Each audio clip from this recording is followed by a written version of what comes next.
everybody, BionicDance here. So, one person I have never addressed before is William Lane Craig.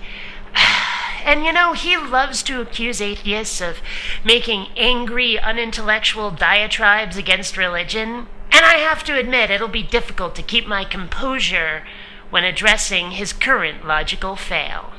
Let's do this.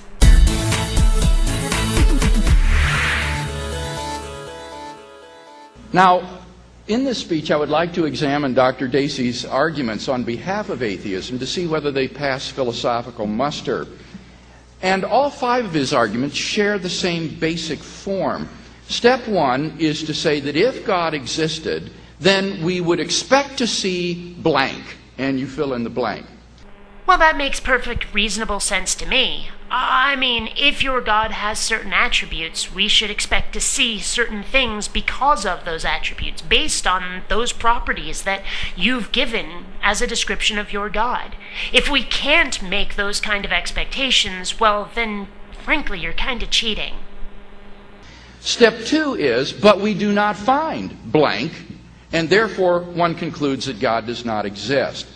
And again, that's a perfectly reasonable assumption.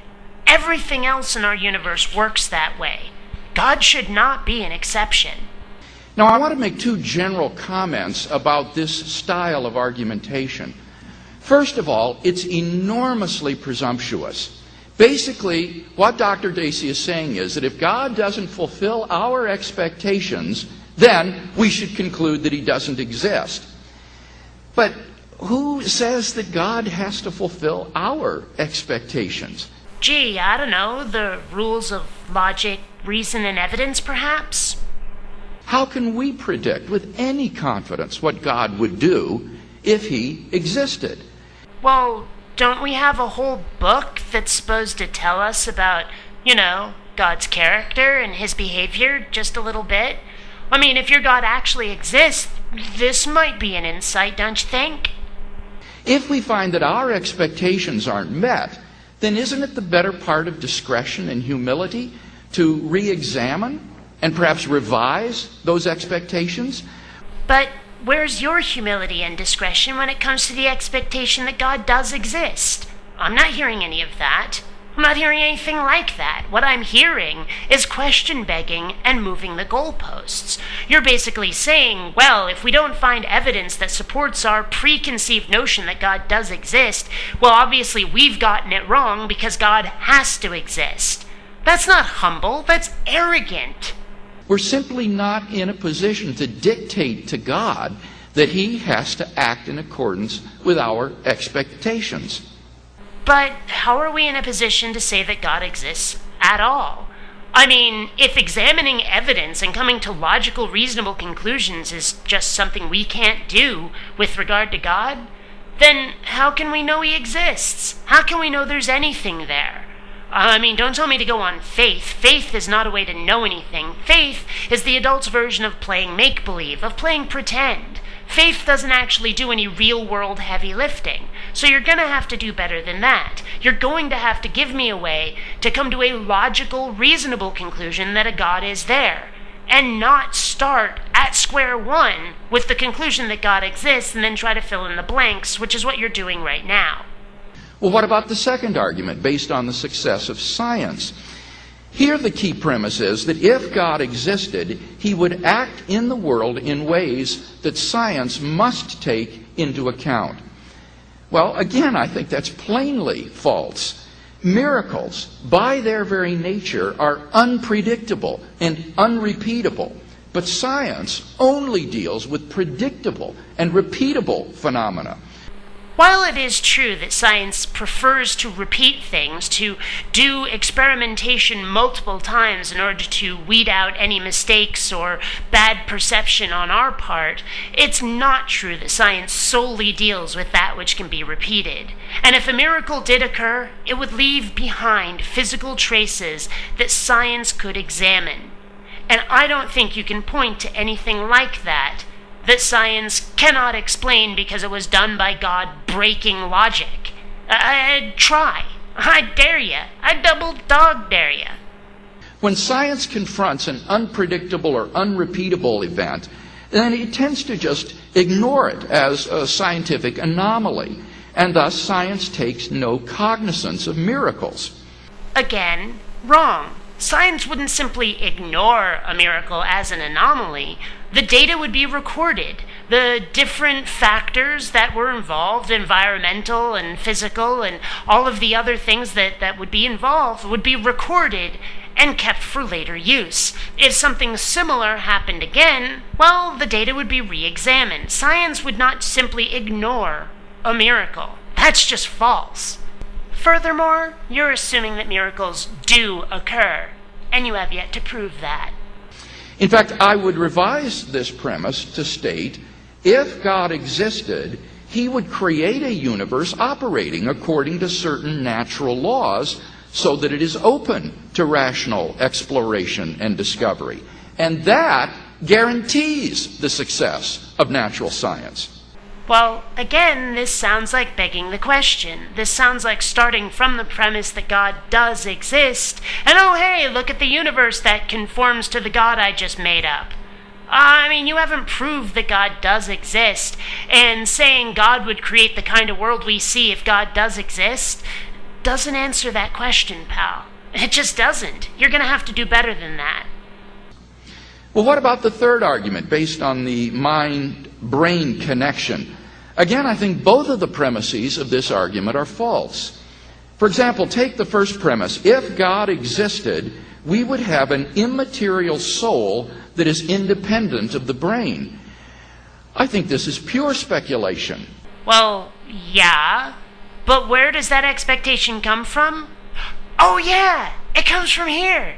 It comes from the description of your God, from your holy book. We're going by what you allegedly believe. He's not making up a God. He's going by the God that's been posited by the people we're debunking. We have no way of knowing, apart from experience, what sort of creatures God would create if he existed. Oh, wait a minute. I'm confused.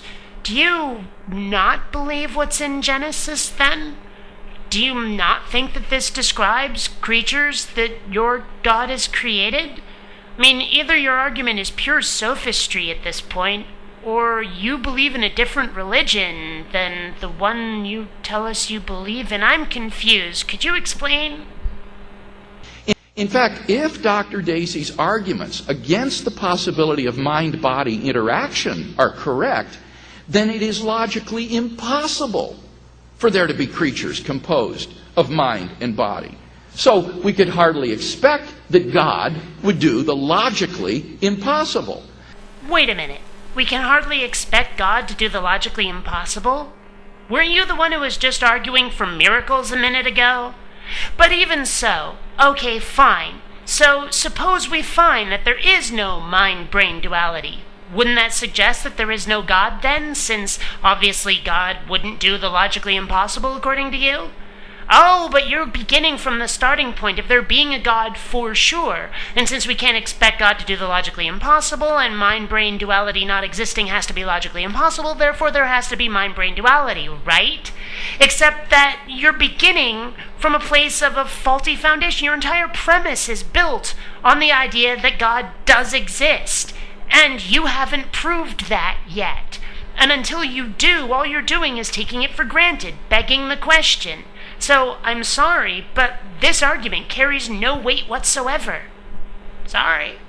Moreover, the second premise, that the mind or soul is entirely dependent upon the brain or the body, goes far beyond the evidence. At best, the evidence shows a correlation of mental events and brain events, but not dependency. You're kidding, right? You do certain things to the brain, you'll see certain effects. It's pretty clear that the mind is dependent upon the brain. It's like you haven't even done a layman's study of brain science at all. Worse, though, this premise is self-defeating. For if the mind is entirely dependent upon the body, then causation between mind and body is a one-way street. The body can affect the mind, but the mind cannot affect the body. What? Are you nuts? Have you never been in a situation that got you all excited, got your adrenaline flowing? Maybe you were starting to panic or something, and then something in your mind went, no wait, calm down, it's all right. And the next thing you know, your heart rate starts to slow and the adrenaline stops pumping because intellectually you've recognized the situation for what it is and your mind has told your body to calm down. I'm sorry, but this is just pathetically wrong. But then, what about Dr. Dacey's belief that his second premise is true? In that case, his belief is not the result of rational reflection or choice on his part. Rather, it's just physically determined for him. His believing it is no more rational than his having a headache. And so this premise is incapable of being rationally affirmed, and so it is literally self-defeating. It's only self-defeating if you think to have a mind, you also have to have a soul. It's only self-defeating if you don't understand that chemistry and biology are a lot more complex than just simply being objects in space. It's only self-defeating if you don't actually look at the facts. Well, what about the fourth argument from evolution? This argument has real problems. Not only are the premises false, but the argument is logically invalid, so that even if both premises were true, the conclusion still wouldn't follow because the argument violates the rules of logic. To make the argument valid, you have to add an additional premise, 3. All life on Earth is the product of purely naturalistic evolution. You have to add that premise. But that premise goes far beyond the evidence, which at best supports microevolution within various natural kinds. You know, I've asked this many times and I've never gotten an answer. Where's the barrier between microevolution and macroevolution? What stops macroevolution from happening? Because macroevolution is nothing but lots and lots and lots and lots and lots of microevolution heaped on top of itself over bajillions of years. So, what stops macroevolution from ever occurring? I've never gotten an answer. In fact, if naturalistic evolution really is as inefficient and imperfect as Dr. Dacey claims that it is, then all the less reason we have to believe that life on Earth is the product of purely naturalistic evolution, given the incredible complexity of biological life. You know, dress it up in as much verbal diarrhea as you like. This is just an argument from incredulity. And your incredulity is not evidence. I'm sorry, but just because you can't believe it doesn't mean it didn't happen. Look at the evidence instead. But leaving that problem aside, why couldn't God use evolution as his means of creating life? Well, here Dr. Dacey's key premise is that if God existed, he would create living things by an efficient process. Well, I don't see any reason to think that that's true. As the philosopher Thomas Morris has pointed out, efficiency is important only for someone with limited time or limited resources or both. And so what? You're telling me that an infinite being with infinite power would do something the slow and sloppy and inefficient way? Really? I'm having a hard time buying that one. But even if it were true, you still have to prove it, which you have not done. I mean, just because you can point to someone else's argument and say, well, that doesn't make a lot of sense, that does not mean that your God exists. You still have to prove that with facts, with evidence. You're not going to do it with just a purely intellectual argument. You're going to have to show us something scientific before we're going to believe your God is real.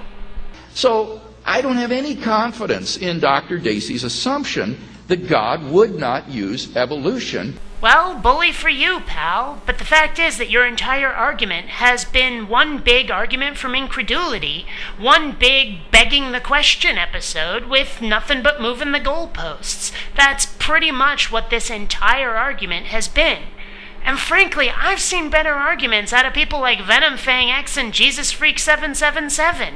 This is terrible. Well, I don't know what I expected out of Billy Lane Craig, but regardless, this is BionicDance saying don't run on automatic. Instead, please think. Please take the time to rate this video. And hey, if you dig what I do, subscribe. And please visit my Zazzle store, where you'll find all kinds of BionicDance merchandise. Not rating and subscribing has been found to cause obesity, acne, and male pattern baldness in laboratory rats.